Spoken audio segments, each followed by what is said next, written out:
Maybe I am a soulless monster. What was her name? I don't even remember. No one thought this whole society was just stupid. Can the man not talk? These characters are literally dying, and I'm just like, I don't care about you. What was this book even about? I don't remember. Hey friends, it's Spence. Today I will be doing my May reading wrap-up. This was a difficult reading month, so I feel like I'm in a reading slump, although for the record I have read 8 books for the past month, so that's not bad at all. But still, because mainly I have like 5 books I'm currently reading, I feel like I'm in a slump because I'm really trudging through these reads. They're like kind of difficult, but you'll learn more about those reads in the next month. So the first book that I read last month was The Sleepless by Victor Manibo. I received a digital art of this book, and it was written by a Filipino-American author, and the genre of this book is speculative fiction. And it has like sci-fi elements, murder mystery elements, and thriller elements. Looking at the Goodreads description, I feel like it kind of spoils a lot of the things about this book, so I'm just gonna come up with my own description. This is set in the not too distant future in which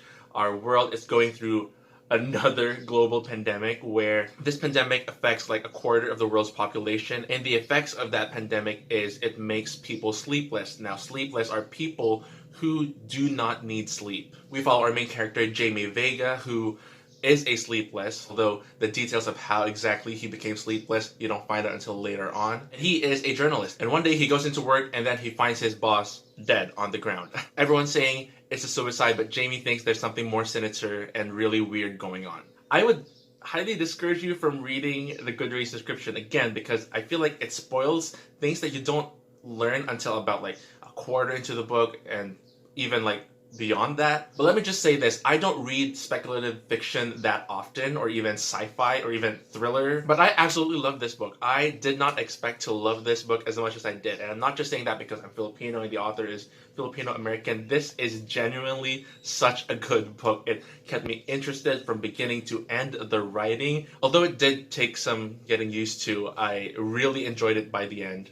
I loved being in our main character's head. He's not exactly the most endearing character, but I loved how his thought process worked and how well that kind of tied into the story. You'll find out why exactly when you read the book. There are a lot of really interesting themes that are discussed here too, like how big corporations respond to a pandemic and the people who are affected by them, which I'm sure will hit close to home for some people. And I just really loved overall how this whole murder mystery kind of unraveled. It really felt almost like watching a Jason Bourne movie. Like, reading it was such a cinematic experience. It was just like things were happening left and right. The pacing was perfect. Love this book. Highly recommend. The next book that I read is probably the worst book that I've read this month. And this, I'm gonna get so much hate for this, but this is The Fault in Our Stars by John Green. Do I still need to explain what The Fault in Our Stars is in the year of our Lord 2022? Basically, it's the classic ciclet story. We follow our main character,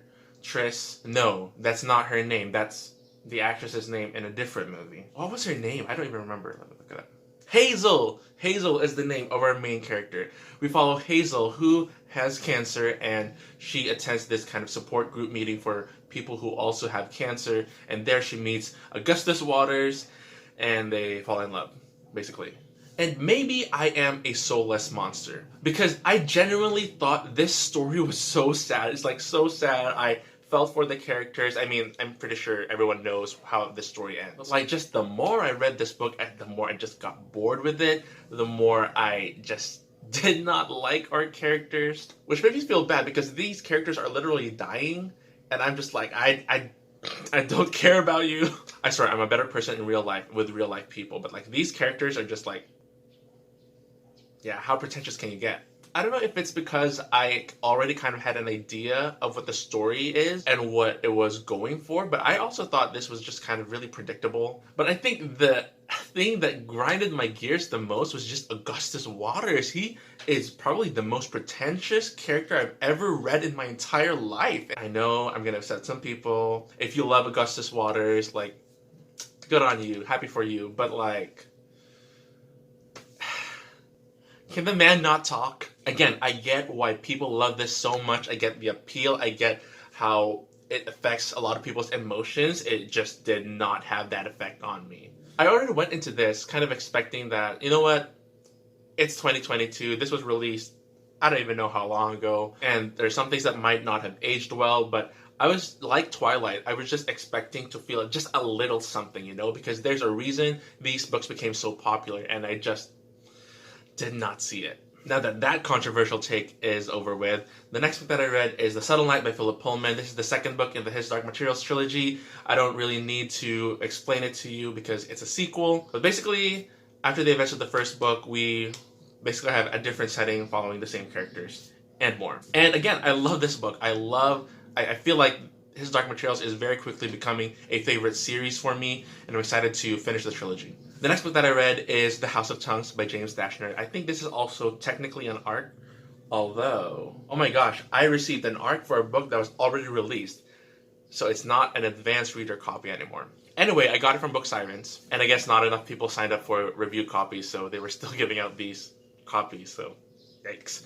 But this is a horror story, and it's basically about a multi-generational curse where we follow David Player, our main character, and the story is told in two timelines, one from David's childhood and the other one when David is already in his 40s and now has kids. David is trying to forget the traumas of his childhood because there in his town was a mass murderer named Pee Wee Gaskins, and when he comes back to the town with his family, it seems like everything that happened in his childhood is happening again, but this time with Pee Wee Gaskins' son. I was a little bit hesitant whether to request this copy or not because I feel like if I read another James Dashner book, I would not vibe with the writing as much as I did before. Also, this is a horror, and I don't really read horror, but I actually enjoyed this book more than I expected to. The writing was a little rough in the beginning, but the more the story progressed, the more I kind of saw why exactly that was. Also, I've never really read a lot of horror, unless you count the Goosebumps books, but I really didn't get that scared in this book, mainly because I could see very clearly what devices the author was using to evoke fear or disgust or just like really strong emotions. So I was like, oh, okay, so this is meant to make me feel like ick about a person or about this event. And so it did not have like a strong effect on me. And I really liked this book. It was satisfying. It's nothing to write home about, but it was a decent read and I enjoyed it. The next book is another oldie fave, and it is Divergent by Veronica Roth. Now, I had seen the movie before I read this book, and I'm glad I did, because the movie is trash. Like, without even knowing what the source material was and the differences, I thought that that movie was just the worst thing ever made. I don't think I need to explain again what Divergent is, but we follow basically, this is a world where people are divided into factions, and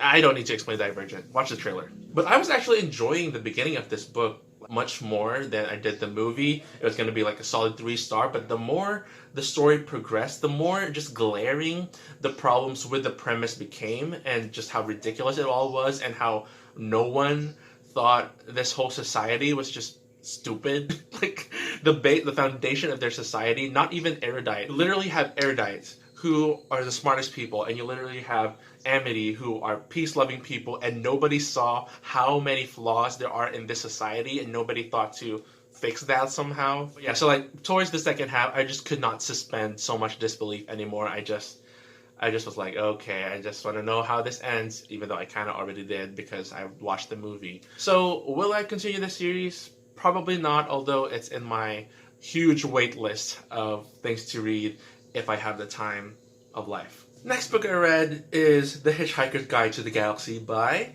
Douglas Adams. I said that kind of weird because I was checking if I had the wrong author's name. Anyway, this is a classic, a cult classic, I should say. It's a sci-fi. We are following... What was this book even about? I don't remember. Oh yeah, we follow Arthur Dent. And the Earth is about to go through the end of the world, but Arthur Dent and his friend Ford Prefect escape the end of the world and basically hitchhike on this alien's spaceship. Am I even remembering this story correctly? It's been a while. They meet really interesting characters, and they follow this book that they have, The Hitchhiker's Guide to the Galaxy, to survive the end of the world and like trying to figure out why.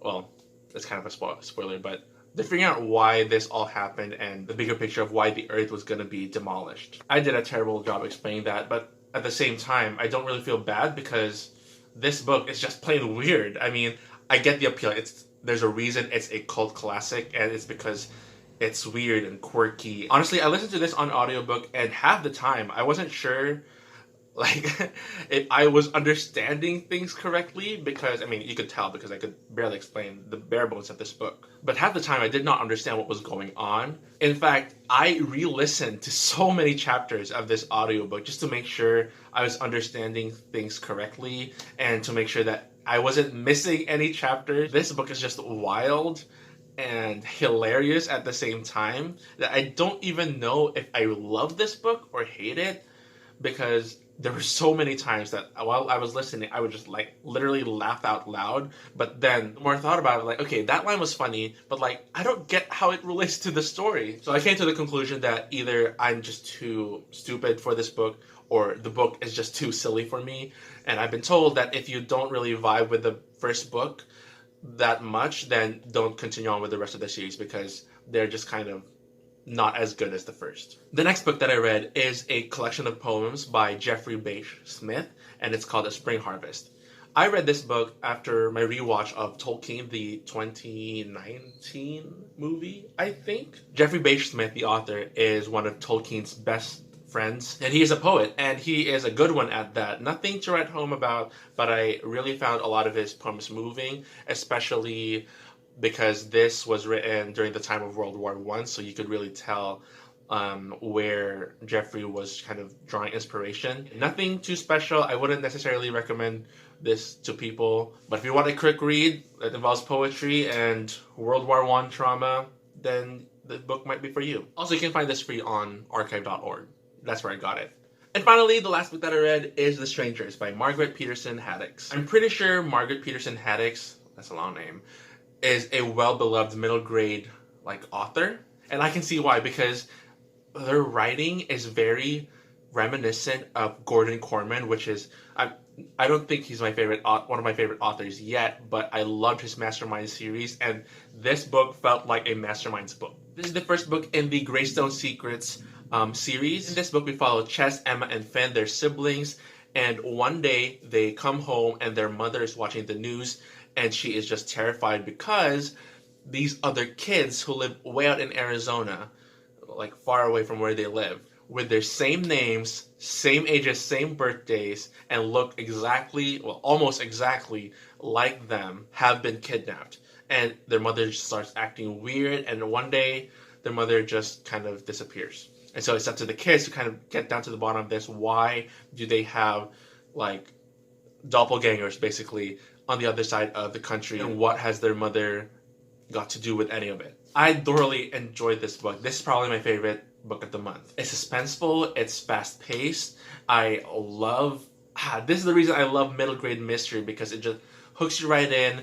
It never stops with the action and the mystery, and you never have to kind of rack your brains trying to wrap your head around what's going on. So needless to say, I'm looking forward to reading the next book, probably next month. Those are all the books that I read this month. And it's not a lot, but there were some good reads in there, and there were some terrible ones. But yeah, thank you so much for watching. Stay tuned for next month's reading wrap-up. Like, share, subscribe, do all the things, and I will see you next time. Bye!